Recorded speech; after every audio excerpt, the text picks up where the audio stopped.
السلام علیکم ورحمۃ اللہ وبرکاتہ۔ تمام دوستوں سے درخواست ہے کہ چینل کو سبسکرائب کر کے ہماری حوصلہ افزائی کریں، شکریہ۔ تو آئیے چلتے ہیں کہانی کی طرف۔ کہانی کا نام ہے منحوس کون۔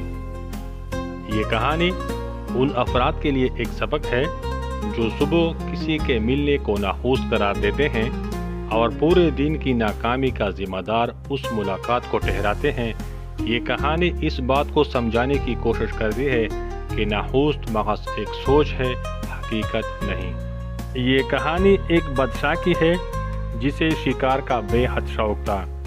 وہ جب بھی شکار پر نکلتا اپنے سپاہیوں کو سختی سے حکم دیتا، میرے راستے میں کوئی نہ آئے، اگر کوئی سامنے آیا تو اس کی خیر نہیں۔ بادشاہ کا حکم تھا کہ شکار پر نکلتے وقت راستہ بالکل صاف ہونا چاہیے تاکہ کسی کی ناخوست اس کے دن کو خراب نہ کر سکے۔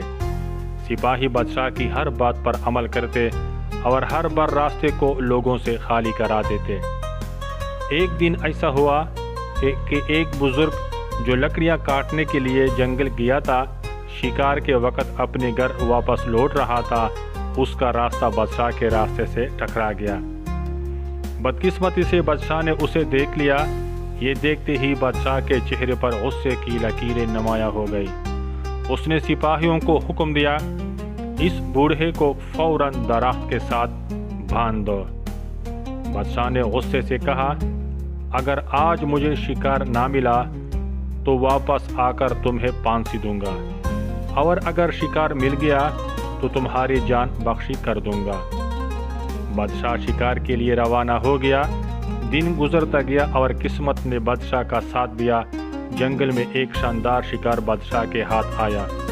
شکار کی کامیابی نے بادشاہ کا موڈ خوشگوار کر دیا۔ اس نے سوچا کہ شاید بزرگ کو معاف کر دینا ہی بہتر ہے۔ بادشاہ جب واپس آیا تو اس نے سپاہیوں کو حکم دیا کہ بزرگ کو آزاد کر دو۔ بادشاہ نے کہا، آج تمہیں معاف کرتا ہوں کیونکہ شکار اچھا ملا ہے۔ جب بزرگ کو آزاد کیا گیا تو اس نے بادشاہ سے اجازت طلب کی کہ وہ کچھ کہنا چاہتے ہیں۔ بادشاہ نے کہا، کہو کیا کہنا چاہتے ہو؟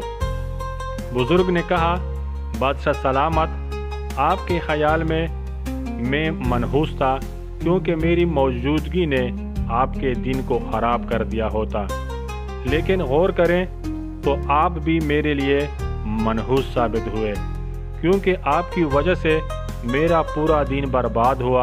میں درخت کے ساتھ باندھا رہا اور تکلیف سہتا رہا۔ یہ سن کر بادشاہ سوچ میں پڑ گیا۔ اس نے محسوس کیا کہ بزرگ کی بات میں گہری سچائی ہے۔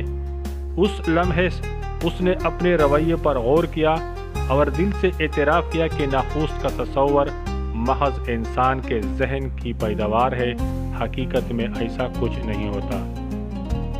یہ کہانی ہمیں یہ سکھاتی ہے کہ دنیا میں کوئی بھی انسان منحوس نہیں ہوتا۔ صبح کے وقت جب ہر طرف اللہ کی برکتیں اور رحمتیں پھیلی ہوتی ہیں، کسی کے بارے میں ایسی سوچ رکھنا سراسر غلط ہے۔ یہ تصور کہ کوئی شخص آپ کے لیے منحوس ہو سکتا ہے ایک شیطانی وسوسہ ہے جو ہمیں اللہ کی حکمت اور منصوبہ بندی سے دور کرتا ہے۔ تو اے سننے والو، منحوس کوئی نہیں ہوتا، نہ صبح کے وقت نہ شام کے وقت۔ ہر لمحہ خدا کا دیا ہوا ہے اور ہر انسان خدا کی تخلیق۔ اپنی سوچ کو مثبت بنائیں اور صبح ہر کسی کو خوش بخت اور خوش نصیب سمجھے۔ تو دوستو، آج کے لیے اتنا ہی۔ ملتے ہیں نئی کہانی میں نئی امید کے ساتھ۔ تب تک کے لیے اپنے اور اپنے خاندان والوں کا بہت سارا خیال رکھیے گا۔ اللہ حافظ۔